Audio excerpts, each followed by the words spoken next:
yang berbasis nilai kebajikan dalam pengambilan keputusan sebagai seorang pemimpin. Oke Bapak, ini ada beberapa pertanyaan. Menarik itu materinya ya. Alhamdulillah. Di sini ada beberapa pertanyaan, sekitar 8 Bapak pertanyaannya. 8 ya? Iya. Yaitu yang pertama, selama ini bagaimana Bapak dapat mengidentifikasi kasus-kasus yang merupakan dilema etika atau rujukan moral? Ya, saya mengidentifikasi masalah-masalah yang terkait dengan dua hal itu berdasarkan aturan yang ada dan kultur yang berada di sekitar kita, termasuk masyarakat. Kalau itu aturan itu sesuai dengan kultur yang ada, baik di masyarakat maupun di lingkungan sekitar kita ini, maka itu saya golongkan, oh ini masalah atau kasus dilema etika. Ya, dia sebenarnya sama-sama benar ya. Nah, sebagai contoh masalah adiwiyata misalnya ya. Sekolah kita adalah sekolah adiwiyata nasional, di mana harus menjaga kelestarian lingkungan hidup termasuk pohon-pohon besar. Tetapi faktanya pohon besar itu di halaman kita yang pohon besar itu ternyata mengganggu lingkungan masyarakat sekitar karena sampahnya berserakan di situ. Nah, sehingga mereka komplain ke sekolah. Nah, ketika komplain minta ditebang, sekolah tidak setuju ditebang. Nah, itu sama-sama benar, dan itu proses mediasi itu dilema etika. Itu.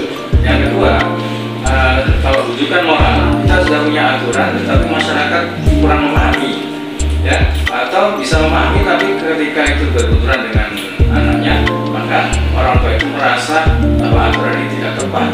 Jadi benar dan salah. Saya kira itu ya. Ya Bapak, lanjut ke pertanyaan yang kedua. Selama ini bagaimana Bapak itu menjalankan pengambilan keputusan di sekolah, terutama pada kasus-kasus di mana ada dua kepentingan yang sama-sama benar atau sama-sama mengandung nilai kebajikan terkait dilema etika tadi Pak? Ya jelas dalam mekanismenya saya menerapkan ini Bu Lina, manajemen partisipatif, demokratis. Saya selalu mengajak sharing dengan teman-teman, baik di dalam menangani siswa maupun menyelesaikan masalah, supaya berlangsung secara komprehensif. Saya anggap itu sangat efektif. Itu cara saya melibatkan stakeholder. Jadi ada kolaborasi. Kolaborasi untuk pendataan maupun untuk sharing penyelesaian. Jadi teman-teman itu juga harus terlatih juga nanti instingnya untuk menyelesaikan permasalahan. Ya. Jadi tidak hanya terbatas hanya Bapak saja yang memutuskan seperti itu. Terakhir ya saya yang memutuskan. Dalam diskusi itu kita rangkum, sehingga lebih komprehensif data-datanya kita berikan. Kemudian kita masuk ke pertanyaan yang ketiga, Bapak, langkah-langkah atau prosedur yang seperti apa yang biasa Bapak lakukan selama ini? Ya, prosedurnya ini saya lihat dulu apakah kasus ini merupakan dilema etika atau rujukan moral ya. Jadi diklasifikasikan dulu. Nah, setelah itu tetap kami ajak musyawarah dengan stakeholder yang terkait. Kalau itu masalah itu internal di kelas, saya libatkan guru BK kelas itu, wali kelas dan kepala sekolah. Ya. Kemudian setelah itu kami ajak diskusi. Lalu kalau memang ada kaitan dengan orang tua juga kita undang, ya, ada undangan orang tua. Kita sesuaikan waktunya. Beliau sebetulnya jam berapa? Kalau besok jam berapa? Nah, itu prosedur yang saya lakukan. Jadi disesuaikan sama kasusnya. Iya, disesuaikan sama kasusnya. Tidak serta-merta panggil sini saya selesaikan langsung tidak. Hari ini kita sama-sama belajar. Baik Pak, sudah jelas sekali. Kemudian yang keempat, hal-hal apa saja yang selama ini Bapak anggap efektif dalam pengambilan keputusan pada kasus-kasus dilema etika? Iya, itu tadi itu yang saya anggap efektif adalah melibatkan stakeholder yang saya miliki di sekolah Jadi kolaborasi tadi itu ya? Iya, yaitu wakil kepala sekolah, guru-guru lain, semuanya itu berlangsung secara komprehensif dan lebih tepat keputusannya. Kemudian hal-hal apa saja yang selama ini merupakan tantangan Pak dalam pengambilan keputusan pada kasus-kasus dilema etika? Iya, tantangan yang saya miliki itu dalam menyelesaikan masalah ya, itu ada internal maupun eksternal.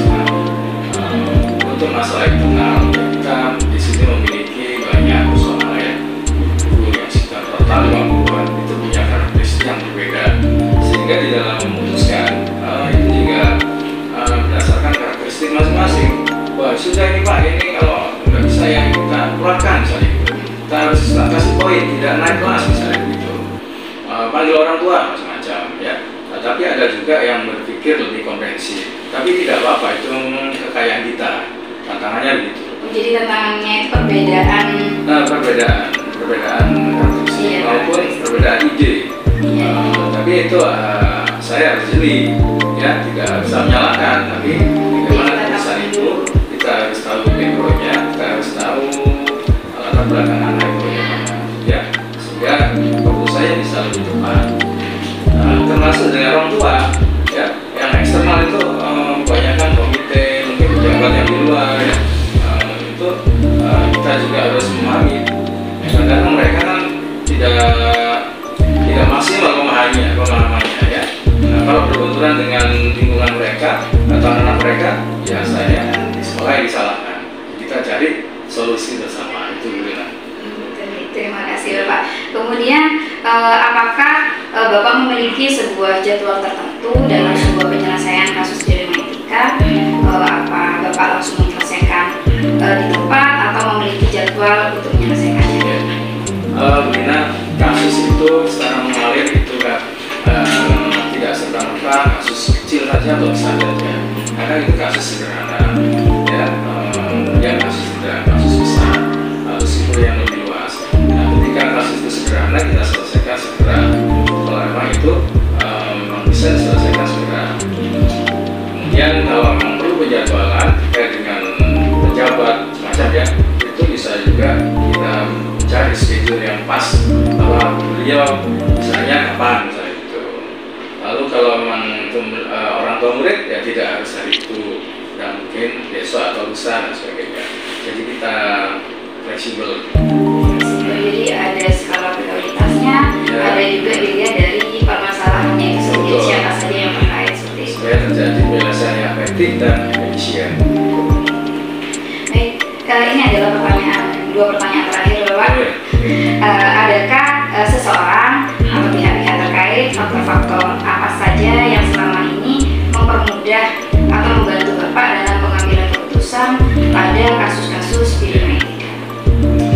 Yang mempermudah itu adalah komponen personal yang saya miliki di sini, yaitu seperti wakil kepala sekolah, memberikan kelas ya, itu sangat-sangat membantu.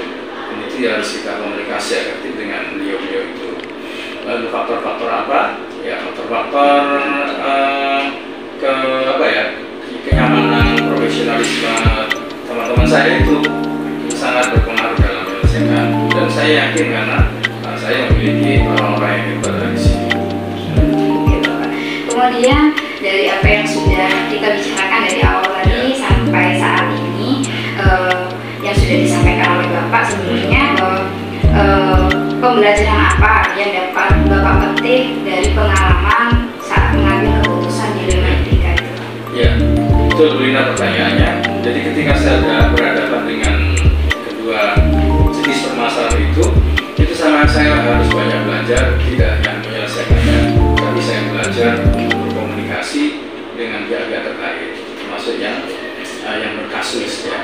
Kemudian pelajaran lagi, saya itu harus banyak berpikir komprehensif ya, secara lengkap, supaya kedua jenis kasus itu bisa diselesaikan secara maksimal. Jadi kuncinya itu ada di komunikasi dan komprehensif tadi itu ya, melihat secara menyeluruh itu tadi. Terima kasih Bapak, sangat luar biasa sekali perbincangan kita dari tadi ini.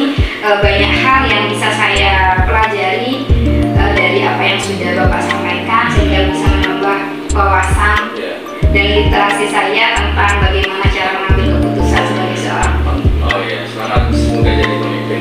Terima kasih Pak. Itu sudah pertanyaan terakhir ya.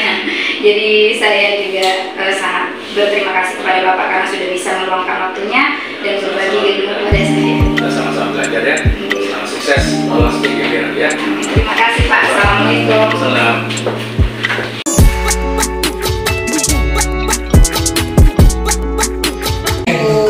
Waalaikumsalam Bu. Mohon maaf Ibu, saya mengganggu kesibukan Ibu hari ini. Mohon izin, apakah Ibu ada waktu sebentar untuk sekedar ini saya sebagai tugas di LMS, ada tugas saya sebagai bicara di mana saya itu diminta untuk mewawancarai pimpinan lembaga yaitu kepala sekolah. Salah satunya di sini Ibu saya ya. Insya Allah kali ini saya ada waktu. Silahkan apa yang bisa saya bantu, insya Allah saya bantu. Iya, ini terkait dengan pengambilan keputusan Ibu yang berbasis nilai-nilai kebajikan. Oke. Ada beberapa pertanyaan nanti yang akan saya sampaikan. Sekitar ada 8 Ibu, udah bapaknya. Udah banyak. Ada 8 pertanyaan. Jadi mungkin dari awal dulu ya. Yang pertama, selama ini bagaimana Ibu itu dapat mengidentifikasi kasus-kasus yang merupakan dinamika dalam rujukan dalam pemilihan perusahaan. Kita diharapkan dari dua situasi tersebut dulu ya, dinamika sama juga bagaimana cara mengidentifikasinya. Ya kita harus melihat dulu, diidentifikasi dulu bagaimana apa kasusnya, kemudian kita melihat dari informasi yang kita terima.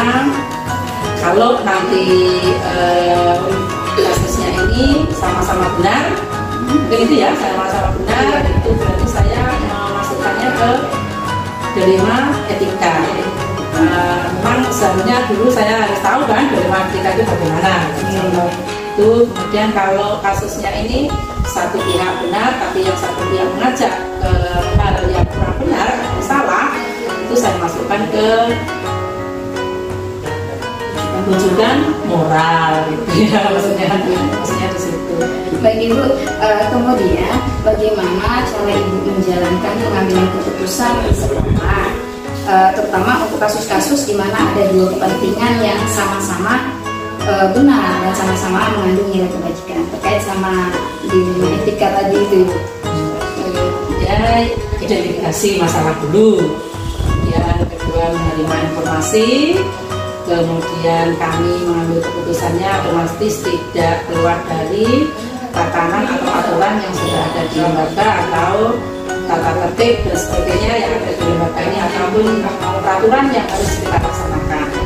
Jadi untuk mengambil keputusan itu kita harus tahu mana yang harus kita laksanakan dulu. Tapi kalau saya harus diutamakan tugas dulu, baru ke kegiatan yang sifatnya yaitu kemasyarakatan atau apa itu yang lain. Jadi itu sesuai prosedur dulu.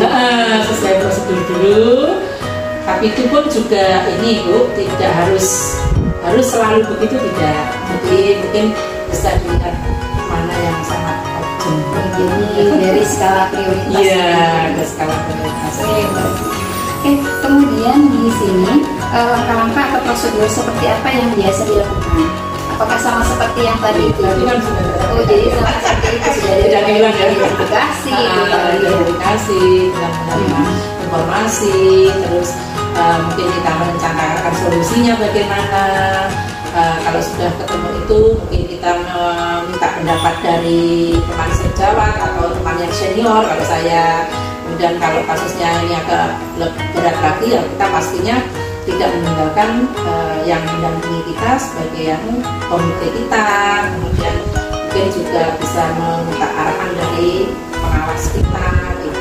Jadi baru kita melibatkan pihak yang terkait sama permasalahan yang tadi. Iya, jadi masalah itu saya tidak mengambil keputusan atas nama saya, jadi atas mana keputusan bersama.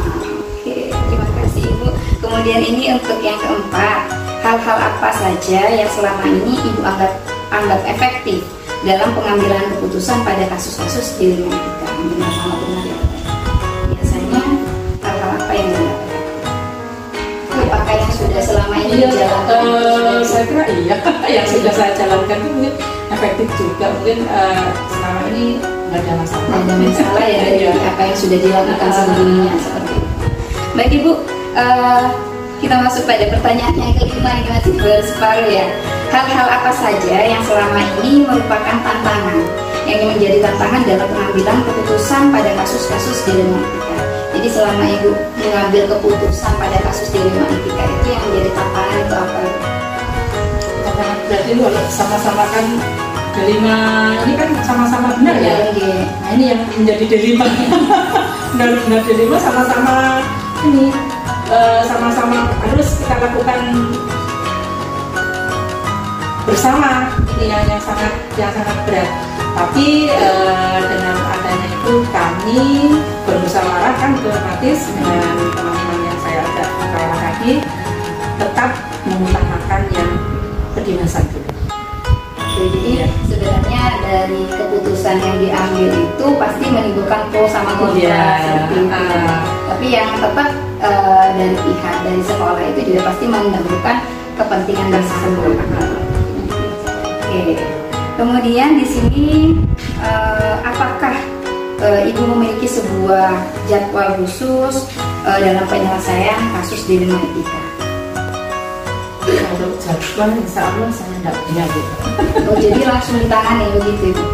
Kalau langsung ditangani, lihat dulu kasusnya. Kalau kasusnya memang harus langsung ditangani, ya harus seketika itu bisa. Tapi kalau kasusnya ini masih bisa kita identifikasi, kita bisa menerima masukan dari pihak kedua, kemudian masih kita ada kesempatan untuk mencari solusi yang terbaik, kita lakukan itu dulu. Jadi prosedur-prosedur yang sudah kami lakukan itu kami lakukan dulu, baru kita mengambil keputusan. Ya cuma tidak ada jadwal tulis, tidak ada jadwal tulis bahwa ini harus ini besok ini diselesaikan tanggal ini, enggak loh. Apa ya termasuk jadwal karena itu tergantung yang menilai. Iya. Kemudian gini Bu, untuk pertanyaan yang ketujuh ini sudah Ibu buat terakhir dari 8 pertanyaan. Adakah seseorang atau faktor-faktor apa yang selama ini mempermudah Ibu dalam pengambilan keputusan pada kasus-kasus dilema etika, misalnya pihak-pihak ini? Yang jelas faktor keterbukaan. Satu, kalau kita saling terbuka, kalau gampang untuk menyelesaikan masalah. Yang kedua, ya teman senior, atasan kita, atau rekan kita dalam kerja. Maksudnya di komite, paguyuban kelas. Berarti tergantung gitu ya pihak yang terkait itu, tergantung pada kasusnya atau masalahnya. Iya, betul.